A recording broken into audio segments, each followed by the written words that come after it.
Good morning and welcome to remote learning, something we've never done before. So I anticipate that we're going to have a few bumps and bruises along the way. So I'd ask you to please let me know if there are any concerns or things that you think I can be doing better. Please send me an email and I will try to get back to you.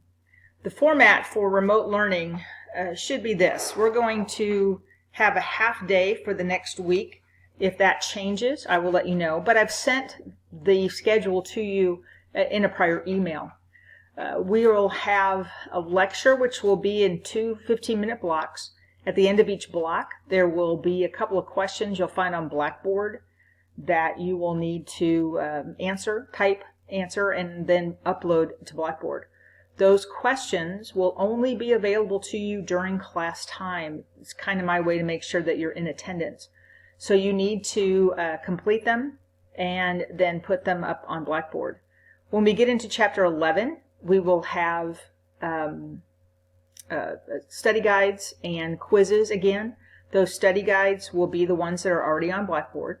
Download them and you will type your answers and you will type the answers to your quizzes. At that time, you will then upload them. The window to upload those on Blackboard will only be available during your class time. Please make sure you're only using Word documents, that you are not trying to upload something that's not a Word document, because that could be, I may not be able to open it. And if I can't open it, then that's going to be a problem. The study guides are in PDF, and that should not be a problem for y'all. What we're going to do then is start this 15 minutes block, finishing up chapter 10 as much as we can get done. And then there will be questions, and then there will be another block, 15 minutes that you will have to do. These videos will always be open, so you can always go and get them and look at them again if you need to. When we finished up at the end of the week before spring break, we just finished talking about Wallerstein and his three-tier system. Wallerstein was kind of a way to sum up some of the ways that people think development should go. We looked at Rostow's ladder of development, which indicated that if everybody went the same way as Britain, life would be great and we could all develop and everybody would end up being a core country. And then we looked at the structuralist theories, in particular the dependency theory, which states that core countries have put in place structures, a lot of them as a result of colonialism, that doesn't allow the peripheral countries to develop. Those structures are just too difficult to develop. But again, none of those really talk about the relationships that need to exist in order for the core to be a core. Hopefully, watching the behind the swoosh video, that you guys got an idea of how that relationship works. And Wallerstein really addresses that. That because we live in a capitalist society, the core is always going to seek out cheap labor in order to make a profit.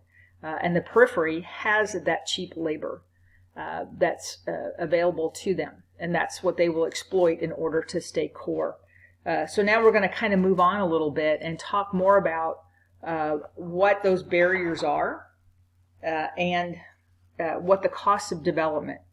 And hopefully you've seen, as we've gone through this chapter, that regardless of the theory, all the theorists agree that structures are built into the world economy, including the concentration of power in the core states and entrenched poverty in the peripheral states, and that this structure really inhibits economic development in the periphery. The kinds of conditions that inhibit development in peripheral countries include high population growths, lack of education, foreign debt, poor leadership, whether it be a president or a dictator that is very autocratic, meaning that they only make decisions themselves and not really address the concerns of their country. Perhaps they are corrupt in that they are only doing that which is best for themselves and not for their country. A lot of these peripheral countries have political instability and oftentimes widespread disease. Please kind of keep an eye as we go through this coronavirus time, that Africa is just now starting to have cases of the coronavirus show up. And I think, as we've addressed before, a lot of experts are very concerned because of the lack of medical systems in place, lack of infrastructure, and incredible poverty, that when the coronavirus hits places like Africa, Southeast Asia, and places that are considered peripheral, that the results are going to be devastating. So kind of keep an eye on that. The question comes up, did the structure of the world economy create these conditions, or were these conditions what created the structure of the world economy? And I think, again, we have to go back to colonialism. Right? Colonialism is that expression of colonial masters exploiting their colonies so that they can become rich, and those structures then just continue to facilitate. In peripheral countries, some of these barriers include a lot of social conditions that really affect a high level when you're looking at children under the age of 15. We've noticed before that there are very high dependency ratios for children in these countries, high infant and child mortality rates. A lot of times there are stunted growth, meaning these children are not getting the nourishment that they need. So they are smaller, weigh less, and oftentimes have compromised systems that have not had the chance to strengthen because of this malnourishment. In many places in the peripheral countries, you're going to find unsafe drinking water that they have to get from, streams and lakes that are often, exposed to the elements, as well as being used by other animals, and a lot of diseases that are related to unsafe drinking water. There's a lot of times lack of education or quality education that, again, prohibit some places from learning the skills that are necessary in order to move up in the world economy. Another thing, too, that we've seen with regard to the video we watched on the dark side of chocolate, there's a lot of trafficking that goes on, and particularly child trafficking. Adults and children who are trying to flee poverty are looking for better prospects, and they're oftentimes manipulated by the traffickers. They are deceived by the traffickers or bullied into working in conditions that they necessarily would choose for them. They wouldn't choose for themselves. A lot of times, too, it also plays into situations where girls are not seen as being as important in the family structure, because, again, boys stay home, boys are stronger and can help work on the family farms, and so girls are often trafficked by parents because they are not seen as being as important as the boys. Another thing that hampers development is what you're seeing on your screen, and that's the slide talking about debt. Foreign debt is a huge problem for peripheral countries. After decolonization starting in the 1960s, international financial institutions started loaning money to newly independent countries for development projects. Right? They needed to have money in order to build up the structures. Remember, colonizing countries really only put their money into cities or areas that would make them money. So they didn't develop the country as a whole. And a lot of times outlying areas are not developed, are not given the resources like infrastructure, hospitals, highways, and things like that in order to allow them to prosper like the areas that the colonizers were used to. These international financial institutions include two that we've talked about before, and that is the International Monetary Fund and the World Bank. Understand the International Monetary Fund is put together by core countries, and by its own bylaws, the president of the International Monetary Fund has to be a European. The World Bank, also by its bylaws, says that its president must come from the United States. So not only are these the two most important financial institutions that we're going to talk about, but they are also under control of the core, with the inability of anybody else to come in and try to run them.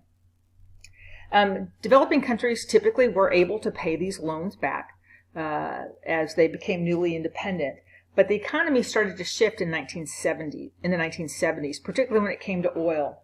The price of oil rose. Commodities like various crops or other resources that these countries might sell started to fall. And we entered a period of time called the Third World Debt Crisis. It started because export revenue that these countries were making started to fall. Right? The cost of oil increased, and everybody needs oil in order to run your companies. And a lot of these companies within these peripheral countries were run by the state, right? So they were nationalized companies that the state ran, and the state typically is not the most efficient when it comes to running these companies, and so their profit and ability to generate a profit became somewhat ineffective. Sorry for that. I keep getting that error message. Hopefully it won't be too much of a problem. When the debt crisis started, international financial institutions, or IFIs, stepped in to help out. And they offered what were called structural adjustment loans. Structural adjustment loans were loans that were given to these countries with a lot of strings attached. Lots of conditions that they had to implement in order to get these loans. And a lot of times those loans or those conditions benefited the core countries. The core countries said, you want this money, you have to do these things that will ultimately benefit me, right? So a lot of times they said, okay, here's all these economic reforms. We want you to privatize those companies that were being run by the state. We want you to open your country to foreign trade, and again, on the terms of the core. Reduce any tariffs that will be against our businesses or our goods, and tariffs make a lot of money for these third world countries. And they wanted to encourage direct investment by foreign companies. So again, allow foreign companies to come in and kind of take over, right? Because we know how to run them. These structural loans and the policies that came out of it were what your book calls the Washington Consensus, right? The Washington Consensus was coming out of Washington, the United States, which is where all of these policies were put together, and everybody in the core decided this is what's best for these peripheral countries. Opponents will tell you that a lot of these policies support and protect core country economics, and they do so at the expense of those peripheral countries and at the expense of the semi-peripheral countries as well. Unfortunately for those countries, they didn't have the option to really reject those loans. And they needed to, and they continue to need to pay them back. And that's what you're looking at here in this slide, is what kind of debt do these countries carry in relation to their GDP or gross domestic product. And you'll see that in some cases, the debt is 150%, right? Means that if their GDP is at 100%, they owe more than what they take in as a country. And that means that you're in the hole, and you'll always be in the hole, and there's no way that you're able to get out of it. Structural adjustment loans, right, were not necessarily the best for a lot of countries. If you look at the next slide, hopefully this will work, all right, which is a bank in Argentina. Argentina collapsed during this third world debt crisis. And you can see on this bank, they've had to put a steel wall in front of it to prevent people from coming in to try and take their money out, because the banks were in such a bad financial situation. They couldn't repay this loan. And that's a very difficult place for many countries to be. All right, we're going to end this section. We'll move on next to political corruption and its instability as a barrier. At this point, I want to direct you back to your Blackboard, and there will be a couple of questions there quickly, which shouldn't take you more than 3 or 4 minutes to answer those questions. Upload them to Blackboard, and then go on to the next block of time. All right, hopefully this is working out. We'll keep going.